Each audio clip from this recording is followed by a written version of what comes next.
London, February 11th, 2026. The day was supposed to mark a historic ceasefire, a moment where the world would witness a truce raised high over the Montecito mansion. But what unfolded instead was the eruption of a storm that no one saw coming. Hours earlier, Prince Harry and Meghan Markle had sat across from mediators, poised to sign a document intended to cement a lasting peace, the Windsor, California Custodial Safeguard Act. It was a plan built on clarity and simplicity, a framework structured to minimize conflict. 3 core terms anchored it: 2 supervised visitations per month, 0 travel for Archie and Lilibet without written consent from both parents, and a 60-40 split of educational costs. Everything seemed aligned. The sun shone over the Brentwood legal complex, and for a brief moment, it appeared the storm had passed. But that calm was a mirage. By mid-morning, the illusion of peace had splintered into jagged shards, the ink barely dry on what should have been a binding agreement. In an unprecedented legal maneuver, Meghan Markle's team struck back in what royal legal experts are now calling the most aggressive post-separation move ever launched from within the monarchy's own family circle. The filing was searing. A formal motion designed to reassess every single aspect of the agreement, effectively torching any bridge before it could even be crossed. Her lead counsel, Sherry Tilden, faced the cameras and declared, "This is not a parenting plan, this is a containment strategy." Allegations flew that the Duke of Sussex had leveraged institutional influence under the guise of family dynamics to push Meghan into a lopsided, legally questionable, and emotionally punitive framework. Pause for a moment. Less than 24 hours after what was billed as a peace treaty, the world had plunged back into a custody war so intense it rendered all previous royal scandals trivial by comparison. Yet deeper still lies a detail that chills the spine. Buried within the ruling's final pages, Justice Maya Caldwell fixed Meghan Markle with a gaze that seemed to pierce through the very heart of her empire and delivered a sentence destined to resonate forever. You cannot weaponize motherhood and reject responsibility in the same breath. How did a once-celebrated fairy tale romance descend into what now reads like a forensic audit of a collapsing empire? Why would a mother of 2 heirs to the British throne allegedly orchestrate a secret relocation plan to Qatar, all while publicly fighting for her rights in California? The answers lie deep within sealed courtrooms, offshore ledgers, and hidden royal protocols. This is not simply a divorce. It is the moment the Crown decided that silence, not spectacle, would be its ultimate weapon and endurance its fiercest ally. This is part 1. The instant Meghan Markle's legal team pressed submit on that 72-page rebuttal. At that precise moment, the dispute transformed. What was meant to settle weekends and schooling now escalated into a total scorched earth campaign. No longer was this about determining which parent the children would spend time with in Windsor. It was now a clinical attempt to dismantle the character and credibility of Prince Harry himself. Sherry Tilden didn't merely challenge the February 11th agreement. She positioned it as a product of institutional coercion in the high-stakes arena of royal litigation, a nuclear option in a legal battle where the stakes were not just custody, but reputation, power, and legacy. Meghan's filing alleged that the Royal Household Legal Office, operating under Princess Anne's guidance, engaged in what were termed extrajudicial intimidations. Private briefings, her team claimed, had been leaked to destabilise Meghan's legal position, forcing her into a setup that was unfair and unsustainable. But the most shocking part of the filing wasn't its assault on institutions. It was the surgical strike aimed at Harry. For the first time in a court setting, Meghan's team resurrected allegations whispered only in the darkest corners of the internet. They requested a full forensic reassessment of Harry's mental stability, citing 3 incidents between 2017 and 2019 where he allegedly disappeared for hours during high-profile family events. They further claimed an episode of verbal aggression while intoxicated in early 2018. To outside observers, this felt like a rupture of trust, a dismantling of the narrative the couple had painstakingly built. A story of mutual protection against a cold and unsympathetic monarchy, the narrative of healing and partnership was replaced by a meticulously catalogued dossier of perceived failures. Meghan's team argued that while Harry's role post-2020 had been largely symbolic, hers had been structural. She was the foundation, he merely a figurehead. The filing introduced 5 controversial evaluative pillars: income, housing, parenting history, spousal conduct, and mental health. California law, which traditionally prioritizes maternal caregiving, was invoked to reinforce her claims. The message could not have been clearer. In the eyes of Californian statutes, a prince is just another father, and a mother, even blacklisted by a global institution, carries the weight of legitimacy. The 60-40 split on educational expenses was described as arbitrary. Meghan's income had allegedly taken a significant hit after the palace revoked certain brand privileges. Her legal filing demanded more than custody. It called for a monthly spousal support payment of $187,000, citing career disruption linked to royal entanglement and reputational damage. Yet the timeline posed deeper questions. If the alleged incidents of substance use and erratic behavior occurred as early as 2017,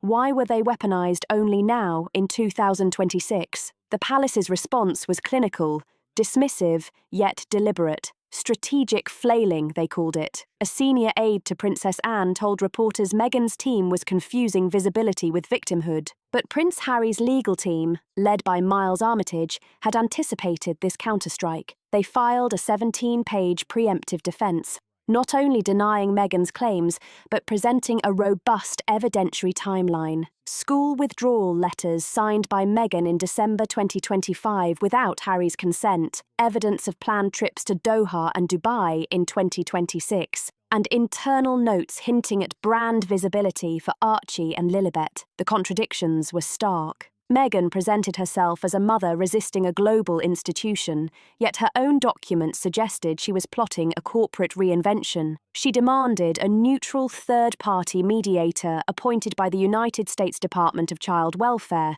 and insisted that the monarchy, including Princess Anne and Prince William, withdraw any claim of guardianship, a direct challenge to the Windsor, California Reciprocal Accord of 2024, a treaty she had once endorsed. The world was left asking the same question: was this about the children or the narrative control Meghan felt entitled to? A preliminary hearing was scheduled for February 16th at the Santa Barbara Family Law Courthouse. Yet a new shadow emerged: a 33-acre estate in Gloucestershire and a frozen portfolio totaling $7.8 million. The war of words had ended. The war of evidence had begun. Public opinion began to fracture as the royal family prepared a response that would demonstrate that their silence was not weakness, but strategic patience. Custody was the heart of the battle, but financial disclosures were its cold, calculating nervous system. In the Sussex world, image was everything, and by mid-February 2026,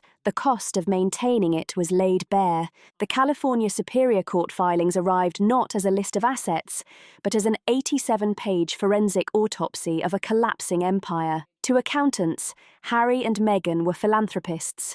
To the court, they were emblematic of unsustainable luxury and questionable bookkeeping. The revelations were explosive: $2.3 million in personal purchases on joint credit lines between 2022 and 2025, including $480,000 on fashion from Hermes Dior and Elie Saab, $670,000 in private aviation for solo trips, and $310,000 for media training and image enhancement, efforts to reclaim public affection slipping through their fingers. Harry's team contextualized these expenditures with Amex and HSBC statements, cross-referenced with corporate logs, highlighting that personal luxuries were funneled through foundation subaccounts. A former RQL accountant confirmed invoices were sometimes retroactively labeled as brand representation to mask donor-funded indulgences, luxury handbags, international press escorts, a betrayal of the promise they had made when leaving the United Kingdom.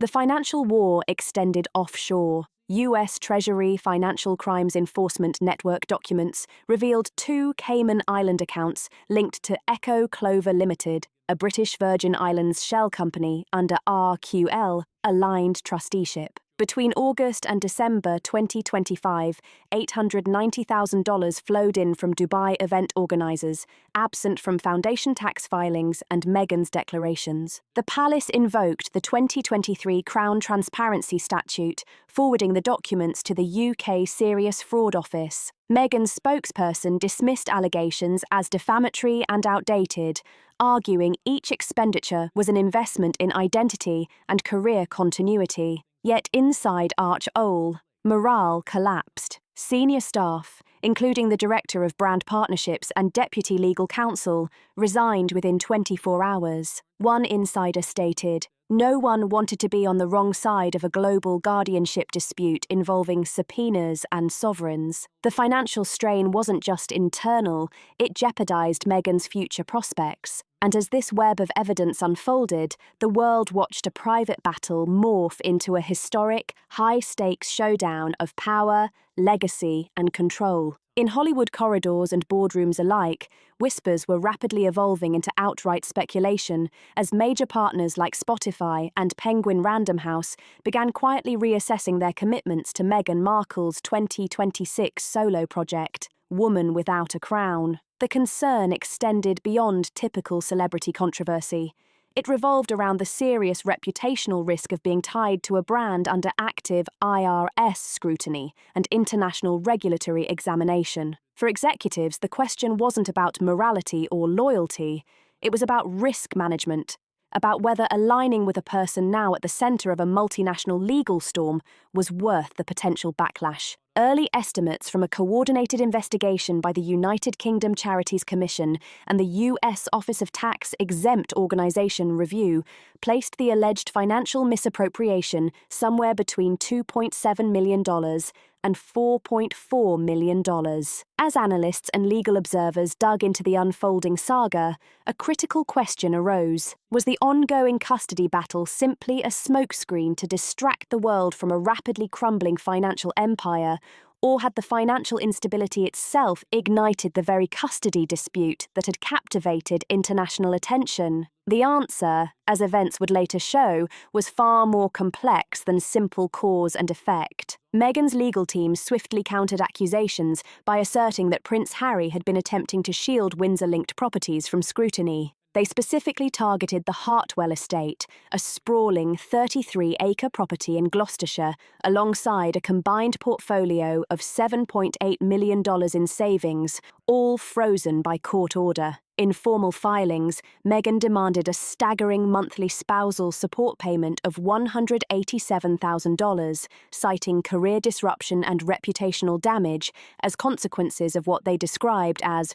royal entanglement. The War of the Sussexes had clearly moved from matters of familial emotion into the unrelenting theatre of financial strategy. As forensic accountants began to peel back the layers of Archwell's digital infrastructure, they were on the verge of uncovering a revelation far more consequential than luxury handbags or private jet charters: the blueprint for Project Mirror, a meticulously drafted plan that, once revealed, would irrevocably alter the court's perception of Meghan Markle. Before that bombshell surfaced, however, the British royal family made a strategic decision. It was no longer enough to remain observers. The Crown, historically patient and methodical, was about to deploy some of its most effective, understated instruments. Two individuals in particular became the linchpins of this operational shift: Catherine, Princess of Wales, and the young Lady Louise Windsor. What had been a narrative centred on personal branding would soon pivot decisively toward institutional authority, a pivot whose consequences would ripple across courts and media worldwide. While California courtrooms erupted in procedural noise and theatrical displays, the halls of Windsor maintained a chilling, calculated silence. This was not the idle quiet of indifference. It was the precise, measured calm of a centuries-old machine recalibrating for a surgical strike. By mid-February 2026, the British royal household had ceased responding reactively to the Sussexes and began asserting its authority in a proactive, preemptive manner. The first visible sign of this recalibration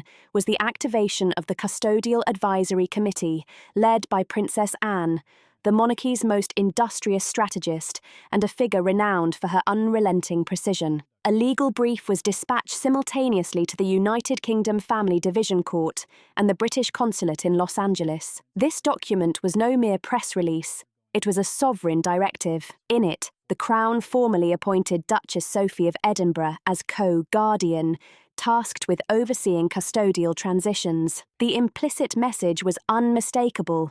Should the California courts recognize Harry's plea for structured oversight, the Crown had already prepared a comprehensive logistical and emotional safety net. In a masterstroke of public diplomacy, Princess Catherine released a video late on the night of February 12th from GR House. The residents prepared for the potential relocation of Archie and Lilibet. The 90-second clip was stark in its simplicity. No filters, no music, no dramatic gestures, only a steady presence in front of a wall adorned with children's artwork. Catherine spoke calmly yet firmly, underscoring that her role, whatever it may be, would be executed with grace, clarity, and above all, a focus on innocence over inheritance. The impact was immediate.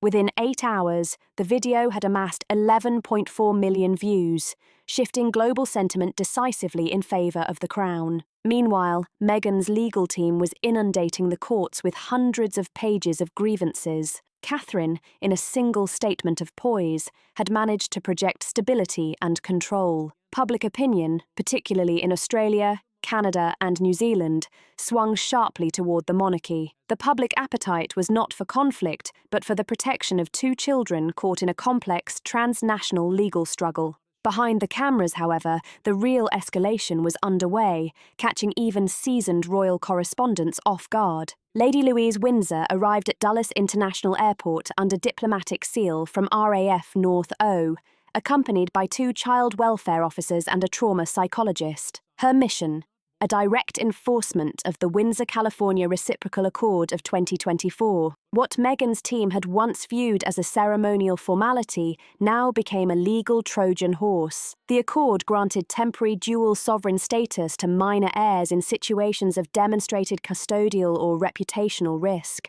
Louise's presence alone was a powerful signal. She was there to conduct an on-site welfare review of Archie and Lilibet, and the Crown's influence had effectively breached the Sussex bubble. Concurrently, Prince William initiated a sweeping financial containment strategy, directing that all Windsor-linked assets co-managed by Harry, including trademarks and royalties, be placed under independent escrow review. The intent was clear: protect institutional interests and cut off the financial oxygen supply to Archewell. By 8:45 a.m. on February 14th, Harry's legal team, bolstered by support from London, filed motions requesting independent psychological evaluations for both parents. They cited documented stress from 2019 to 2022, alongside media-induced distress episodes. Sherry Tilden denounced this as weaponized vulnerability, yet the court could not disregard the requests. The strategy of the Windsor machine was now apparent. Meghan was not being drawn into public mudslinging. She was being systematically encircled with international treaties,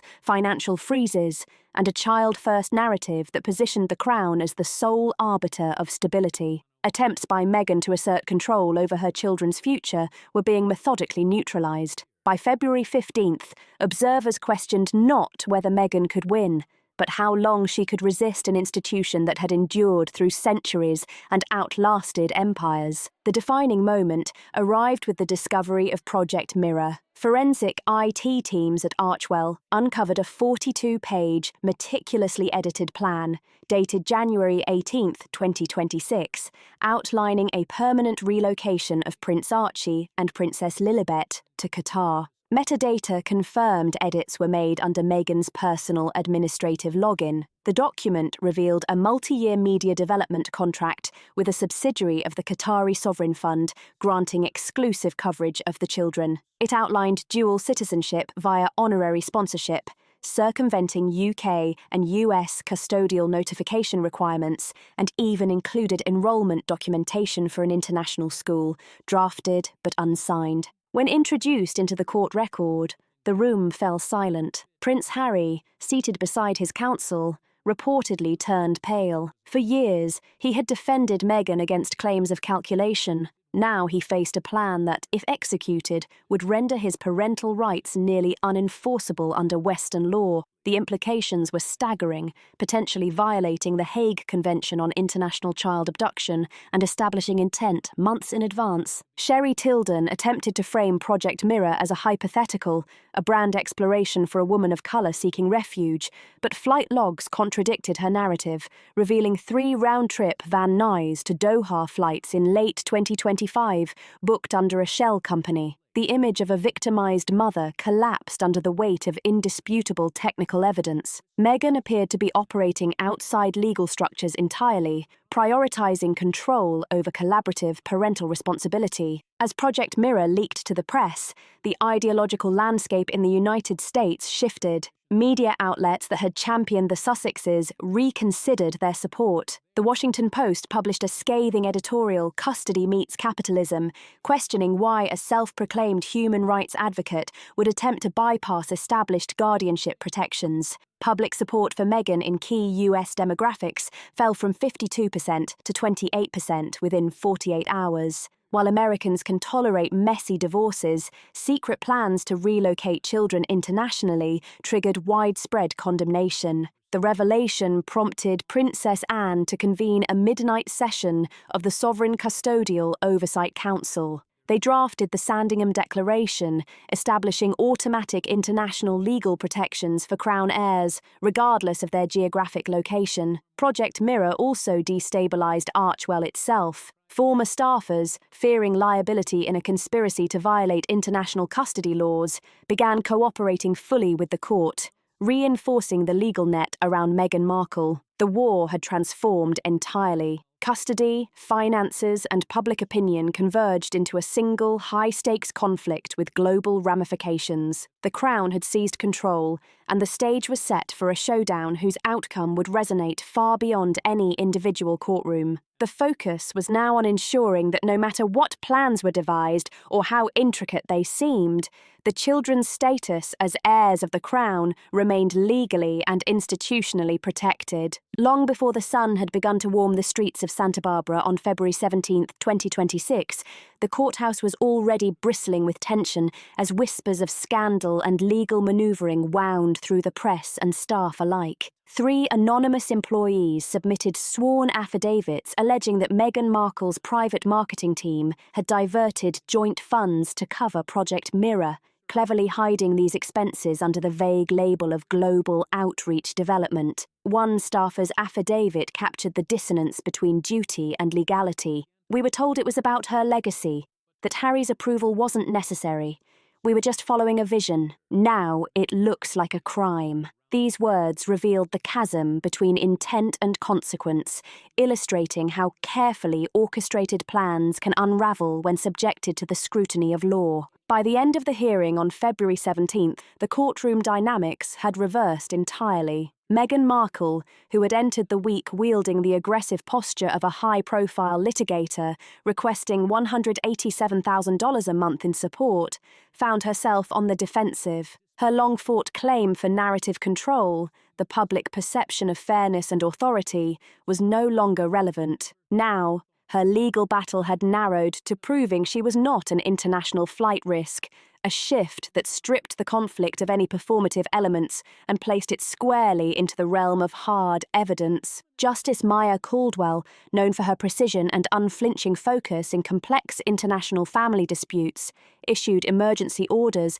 that immediately altered the stakes. The children's passports were to be surrendered to a court-appointed third party, and all digital communications between Meghan and her children were to be monitored by a court-designated child welfare liaison. These measures, designed to prevent any unilateral manoeuvring, reflected the seriousness with which the court viewed the potential risk to the children and the broader implications of Project Mirror. Had Meghan succeeded, she might have established a completely new model of royal life, one in which Archie and Lilibet were positioned as primary assets of a private media empire. Shielded by the sovereignty of a foreign state, Prince Harry would have been reduced to a peripheral figure, his parental authority circumscribed by the very mechanisms intended to preserve the family legacy. Yet the Windsor institution had anticipated this strategy. By allowing Meghan to push the boundaries, they created the very evidence that would expose overreach and enforce accountability. As preparations were made for the climactic evidentiary hearing,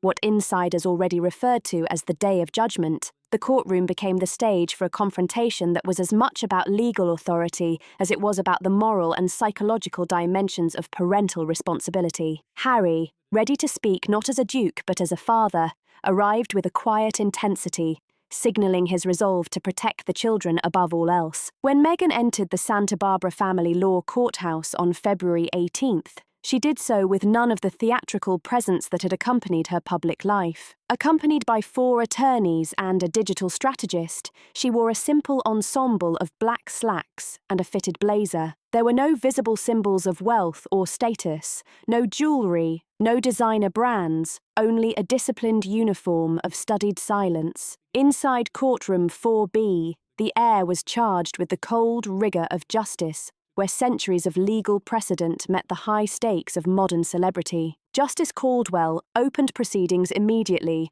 leaving no room for theatrics or delay. Though closed to the public, leaks that emerged later revealed a session of meticulous scrutiny, where every digital footprint and financial transfer was dissected. The central focus was the forensic examination of Project Mirror metadata. Meghan's legal team attempted to frame the project as a theoretical branding exercise, but the court-appointed experts presented irrefutable evidence. Logs demonstrated that on January 18, 2026, Meghan had accessed Lucille School enrollment documents 14 times in 1 week, revealing clear intent and premeditation. More damaging still was the discovery of an encrypted message sent to a Qatari legal consultant requesting a sovereign guarantee of custodial non-extradition. When asked to explain this request, Meghan remained silent for 30 seconds, an eternity in a courtroom where every gesture is scrutinized. Counsel Sherry Tilden attempted to frame the message as hypothetical,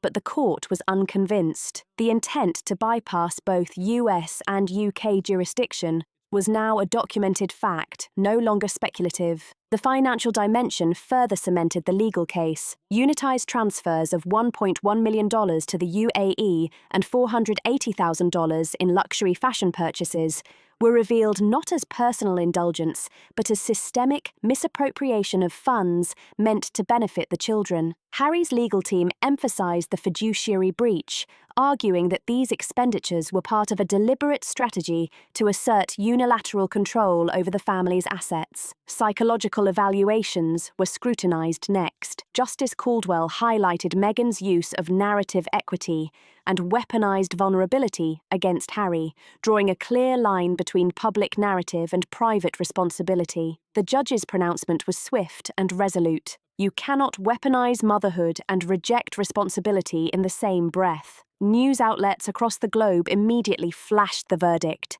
signaling that the carefully cultivated public image had collapsed under legal scrutiny. The penalties were sweeping. The February 11th agreement remained the permanent custodial framework. Relocations without mutual consent now required a $5 million bond. Financial penalties included the reimbursement of $1.3 million to the frozen joint estate within 90 days. The ARL Foundation was dissolved, with remaining assets frozen under charitable trust law. Control of social media accounts, totaling 3.2 million followers, was transferred to the Royal Child Welfare Trust. Meghan was explicitly barred from launching any entity, trademark, or media product containing Arch, Lilibet, Windsor, or Sussex for 10 years, cementing the ruling that these terms were institutional assets, not personal property. Observers described Meghan as unmoved, her stone-faced demeanour betraying none of the emotion that had previously defined her public appearances.